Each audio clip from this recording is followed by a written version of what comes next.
With 29 games remaining, the Warriors have the 11th easiest schedule remaining, as the win percentage of the teams that they play combined is just 49.5%.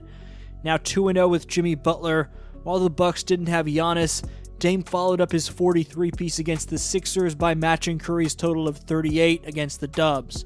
That said, here's how the Warriors won their second straight game for the 8th time this season in Cream City, and stay tuned for how the Warriors can make some noise despite still being the 10th seed. In Milwaukee, the newly comprised mega duo of Stephen Curry and Jimmy Butler combined for 58, fueling the Dubs to a scoring pace that couldn't be matched by the albeit undermanned Bucks. Defensively, Draymond Green and Butler combined for a ridiculous 9 steals. It's a Milwaukee opponent that won the 2024 NBA Cup, but had recently lost 4 straight games to the Trailblazers, Spurs, Grizzlies, and Thunder. Unfortunately for hoop fans in Milwaukee, on Sunday, Shams reported that Giannis is going to be sidelined through the next week due to a mild calf strain. Trae Young will replace Antetokounmpo in the All-Star game, making it Trae's 4th career appearance.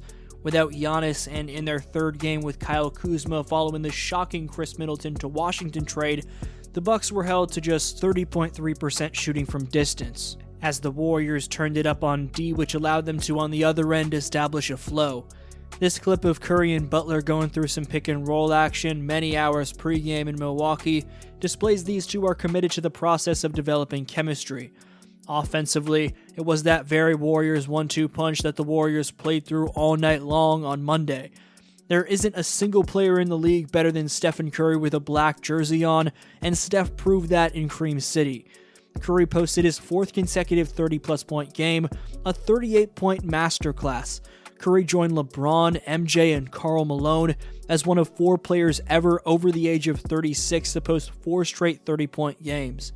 Early, he was using screens off the ball effectively in order to get just the inch of space he needed for 3-pointers. He then started to get it going off the dribble, as in the second half, he started tearing through the lane for and ones like this. In what was a great battle with Dame, Curry won this duel of elite PGs who are future Hall of Famers. For Jimmy Butler, he makes the non-Steph minutes night and day more smooth to watch for Dub Nation, as having either Curry, Butler, or both on the floor at all times allows the Warriors to keep up their momentum. His ability to get to the line slows down the game for the aging Dubs, which is big time, and helps them control the pace of the game when Curry's not on the floor. Butler's ability to blitz the passing lane and break up plays defensively is evidently special, as you see why he's made so many all-defensive teams throughout his career.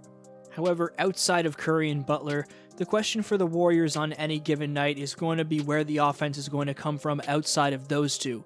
Will it be a Podziemski night? Will it be a Moses Moody night? Can Kevon Looney hit a few mid-range jumpers for you or hit a post-up shot? Can Draymond hit his threes? Is Buddy Hield a 6th Man of the Year candidate or a liability? Can rookie Quentin Post keep up a double-figure scoring average in under 20 minutes per game like he's doing in February so far? Especially without Kuminga, who's been sidelined with an ankle sprain since January 4th, it's a real question in terms of where consistency around Curry and Butler will come from. On Monday, February 10th in Cream City, it was Buddy Hield and Moses Moody stepping up around Stephen and Jimmy. The Warriors, starting small and power forward, scored 12 points combined in the first quarter alone.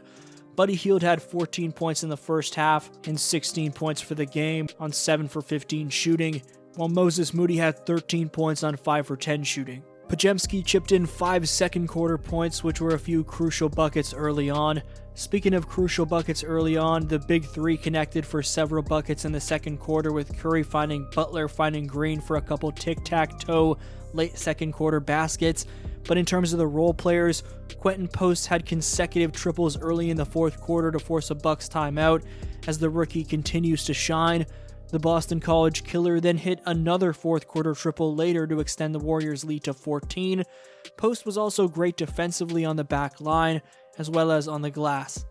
Given their aforementioned strength of schedule, the fact that the number 2 and 11 seed in the West are separated by a measly 9 games, with the 6th seed being within 2.5 games of Golden State, plus considering the fact that they just added a 6-time All-Star and 5-time All-Defensive Team player in Butler, the Warriors can make some noise here. Sitting in the 10th seed as of this recording, I'm predicting the Warriors make the playoffs with Jimmy Butler, and if I'm wrong, Given Butler signed an extension with the Dubs, they'll have a shot to run it back in 2026 with a full training camp with Jimmy under their belts.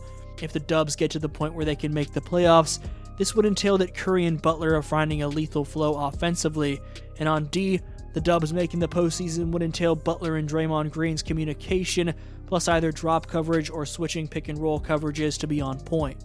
Something I didn't mention in my last Warriors video was Curry saying regarding he and Butler's abilities, he's like the exact opposite player of me.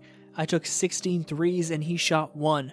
He got to the free throw line a lot, dominated the paint, I dominate the perimeter. It has the potential to be really fun. The one thing that is similar about Curry and Butler is their abilities to move without the basketball, but as Steph alluded to, Butler's cutting off the ball to the basket, or at the very least the mid-range area, while Stefan's off-ball movement is obviously almost fully geared towards the perimeter. They can each do a little bit of both in terms of Curry's driving and Butler's shooting, and overall, I like that statement from Curry. To close out February, the Dubs play the Mavericks and Rockets in Texas, followed by a crucial matchup standing-wise down the road from the Bay Area in Sacktown. Those 3 games lead into matchups at home against Dallas and Charlotte, then a matchup on the road against Orlando. What'll be the Dubs' record over these next 6 games? What does it need to be? Let me know your take down below. This was your boy DFlow, and I'll see you next video.